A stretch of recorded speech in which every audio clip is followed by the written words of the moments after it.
ఫిరాయింపులపై high court ఇచ్చిన తీర్పుని గౌరవిస్తామని station Ghanpur MLA Kadiyam Srihari స్పష్టం చేశారు. అయితే ఫిరాయింపులపై హైకోర్టు, సుప్రీంకోర్టు భిన్నమైన తీర్పులు ఇచ్చిన విషయాన్ని ఆయన ప్రస్తావించారు.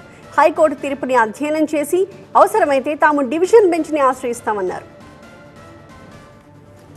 యాంటీ డిఫెక్షన్ బిల్ ఉండగా కూడా చాలామంది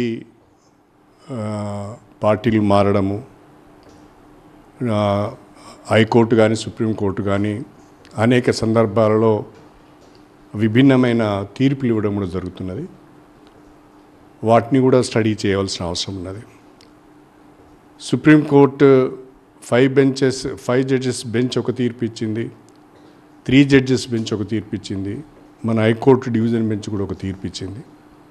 వీటన్నిటి నేపథ్యంలో చట్టపరంగా, న్యాయపరంగా అధ్యయనం చేసి తీర్పు పాఠాన్ని కూడా పరిశీలించి డివిజన్ బెంచ్ పోయే ప్రయత్నం చేస్తాం.